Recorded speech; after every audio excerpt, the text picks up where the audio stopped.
कत्ल होगा, शहादत होगी निर्मल महतो की, शहादत होगी सुनील महतो की, और टाटा में असिस्टेंट जीएम के पद पर काम करेगी एसएसपी पत्नी। हम सवाल करेंगे, ये सवाल करने का हमको हक है। शहादत देंगे सुनील महतो। आज उनकी विधवा मां रो रही है, आर्थिक दंड स्थिति का सामना कर रही है, और एसएसपी की बीबी या फ्री फोकट में जनरल मैनेजर पद पे काम करेगी। हम इसका सवाल करेंगे। आपको जो कहना है कीजिए, आपको जो करना है कीजिए। अरे कब तक करेंगे कोल्हानवासी? कब तक करेंगे? कब तक इनकी गुलामी सहेंगे? अरे जिनके हमारे बाप दादाओं की जमीनों पर टाटा जमशेदपुर खड़ा है, हमारी बाप दादा की जमीन पे उसामा सिंह खड़ा है, हमारी बाप दादा की जमीन पे किसको खड़ा है, इस बात को जहन में याद रखिएगा कोल्हानवासियों। आज कोल्हांचल से ये टाइगर ये संदेश लेके आया है कि अब हमें डरने की नहीं, अरे मरना पड़े तो मर जाइए, लेकिन आने वाली पीढ़ी के भविष्य के लिए आज हमें इस लड़ाई को लड़ना होगा। मैं लोकतंत्र के चौथे स्तंभ के माध्यम से मैं सवाल करूंगा टाटा मैनेजमेंट से कि ललित दास कौन है? Who is Lalit Das? What is his ability? उसकी योग्यता क्या है? कौन है ललित दास? उसकी योग्यता क्या है? कितना तक पढ़ा है कि आज सीएसआर को संभालेगा? आज IL6 में नौकरी करेगा? सारा चीज का गांव गजुआ, एक नहीं 18 गांव टाटा की योजना है, और छत्तीसगढ़ का रघुवर दास जी का बेटा ललित दास यहाँ IL6 में नौकरी करेगा, सीएसआर को संभालेगा। हम सवाल करेंगे,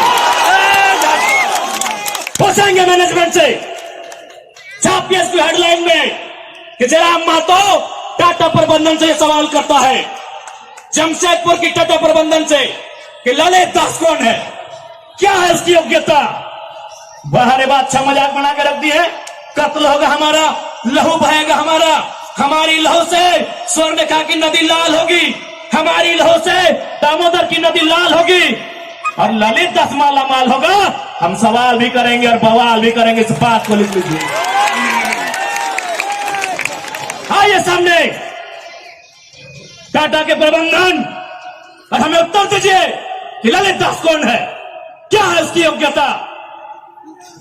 पूर्व मुख्यमंत्री का बेटा होना योग्यता है या वर्तमान राज्यपाल का बेटा होना योग्यता है? क्या यह योग्यता कहा जाएगा भारत एक संवैधानिक राष्ट्र है? क्या बाप के दौड़ने के बदले बेटा दौड़ोगा बनेगा? बाप के दौड़ से बेटा दौड़ोगा बनेगा? बाप एग्जाम पास करेगा, बेटा टीचर बनेगा? तो पूर्व मुख्यमंत्री है चाहे वर्तमान राज्यपाल रहे, ललित दास कौन है? हमको हिसाब किताब चाहिए।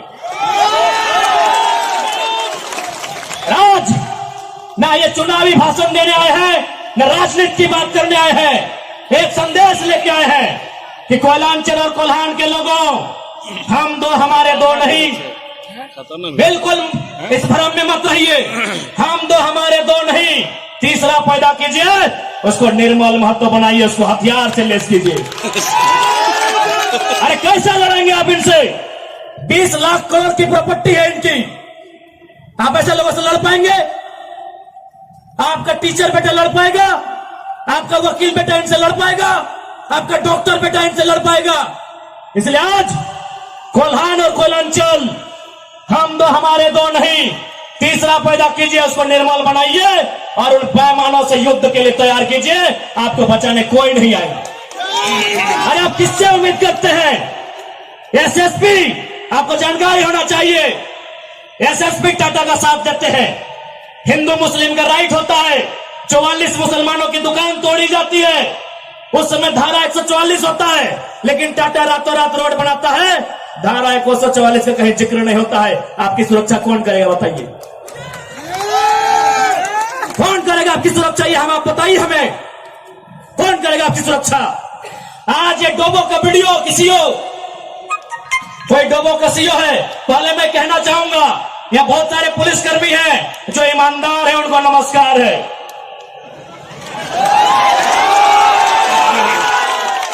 आईएएस रहे चाहे आईपीएस रहे, जो ईमानदार है उनको नमस्कार है। अगर कंपनी में भी ईमानदार लोग हैं तो ईमानदार उनको नमस्कार है। लेकिन सुनने में आया है कि डोबो का सीईओ 20,000 रुपया प्रति एकड़ अपने बाप का जमीन मोटेशन करवाने के नाम पे मांगता है। ऐसे सीईओ को जो डोबो का सुनने में आया है उसको तो हम होने में लेकर डुबा दीजिए। इस बात को हम चिन्ह ठोकते करेंगे। उसका बाप का जमीन है क्या? 20,000 नहीं, 20 पैसा नहीं मिलेगा, 20 पैसा नहीं मिलेगा। वीडियो का बाप का जमीन है, सीईओ का बाप का जमीन है क्या? लेकिन आपके बाप का दादा का यह जमीन है। ये 4,000 साल से हम यह खेती बाड़ी करते हैं, ये हमारा प्रमाण है। अरे अब तो दुनिया के वैज्ञानिक मान रहे हैं कि सबसे पहला इंसान सिंहभूम से निकला था। आप गर्व कीजिए अपने इतिहास पर, आप गर्व कीजिए अपने इतिहास पर। ये हम नहीं कह रहे हैं, ये दुनिया की रिसर्च की टीम कह रही है कि जब दुनिया जल में था और जल से जो मिट्टी का कण पहले बाहर आया था वह सिंहभूम का इलाका था। ये दुनिया की रिसर्च टीम कह रही है। यानी ये जमीन हमारी है, ये भूमि हमारी है। और आज यहां हम बेगाने बन के बैठे हैं, आज यहां हम दर बदर की ठोकरें खा रहे हैं। आज हमारे यहां कत्ल किया जा रहा है और एकदम साल दर साल किया जा रहा है। 77 में, 87 में, 97 में, 7 में एकदम कंटिन्यूली हमारा कत्ल किया जा रहा है। और आज हम हाथ धर के बैठे हैं। आज हम कहना चाहेंगे, आज बिल्कुल अगर हम होते निर्मल दा के समय, यदि हम होते सुनील दा के समय, कसम से आंख से आंसू नहीं बहाते, कसम से आंख से आंसू नहीं बहाते। उनकी मौत के साथ साथ और 100 लोगों को मरने के लिए तैयार करते हैं और आंख से आंसू नहीं, उनको नदी में बहाते हैं जो उनकी मौत का कारण बने थे। हमने आंख से आंसू बहाया, हमने अनाथों जैसा अनुभव किया कि हमारे लीडर चले गए। अब रोने का समय नहीं है, अब बिलखने का समय नहीं है, इंतकाम का समय है। क्योंकि आने वाला 20 साल बाद आने वाली पीढ़ी ना वो निर्मल दा को पढ़ने का समय जुटा पाएगी, ना वो बिरसा मुंडा को पढ़ने का समय जुटा पाएगी, ना वो शेख भिखारी को पढ़ने का समय जुटा पाएगी। आने वाली पीढ़ी सवाल भी नहीं कर पाएगी। इसलिए आज आपको अपने हर एक घर से, हर एक परिवार से एक एक औलाद को, चाहे बेटा या बेटी रहे, एक एक औलाद को फौलाद बनाना होगा। ये आज मैं कोल्हान वासियों को कहना चाहूंगा।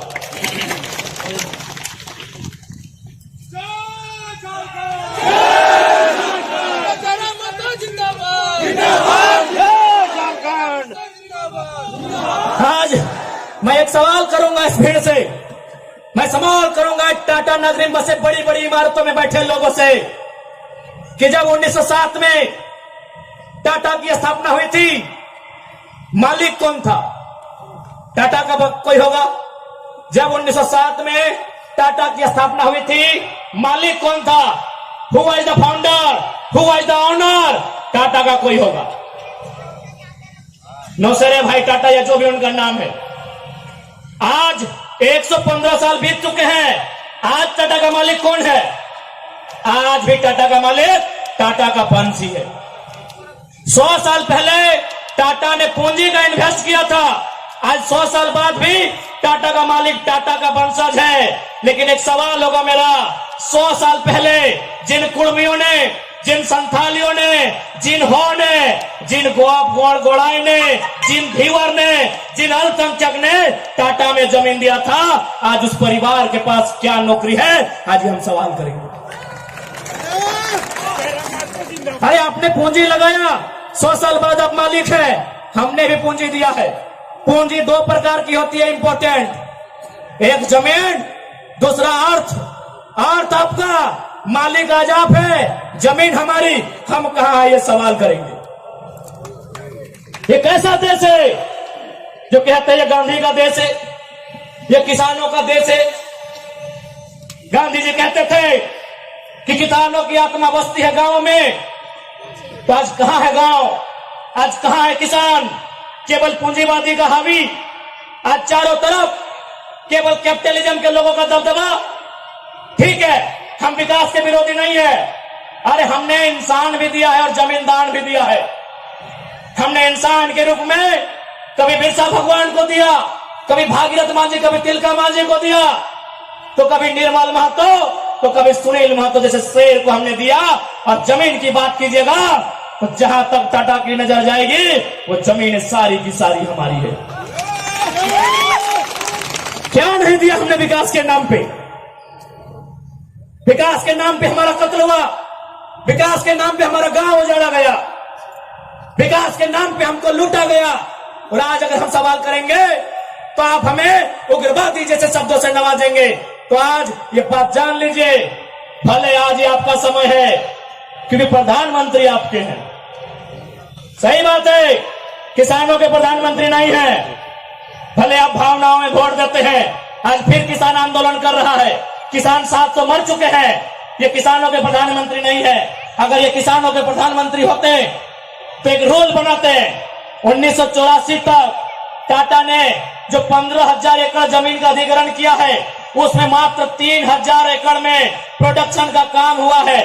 मात्र 3,000 एकड़ में कंपनी का एस्टेब्लिशमेंट किया गया है। यदि ये देश और ये वर्तमान के प्रधानमंत्री अगर किसानों के होते तो एक फरमान जारी करते कि बाकी जो आपके पास 12,000 एकड़ बचा है उसमें पोल्ट्री फार्म खोलना है क्या? उसे पोल्ट्री फार्म खोलना है? जी नहीं, रियल एस्टेट को बेचना है। हमारी जमीनें टाटा डिसाइड करेंगे रियल एस्टेट को बेचना है। इसलिए अगर सच में ये किसानों के प्रधानमंत्री होते तो एक नियम बनाते, और ये नियम है भी, बकायदा न्यायालय में चर्चा हो चुका है कि यदि किसी कंपनी ने जमीन लिया है और उस जमीन पे काम नहीं हुआ है तो रैयत को वापस लौटाना चाहिए। टाटा ने 15,000 एकड़ जमीन लिया है, मानते हैं 3,000 एकड़ पर इन्होंने काम किया है, चलिए 3,000 एकड़ एक्स्ट्रा, अभी भी 10,000 एकड़ जमीन है जो इनके कब्जे में है, वो यहाँ के रैयतों को वापस मिलना चाहिए। तब मानेंगे गांधी का देश है, तब मानेंगे किसानों का देश है। आप बोलेंगे हम मान लेंगे, दीजिए 10,000 एकड़ जमीन वापस,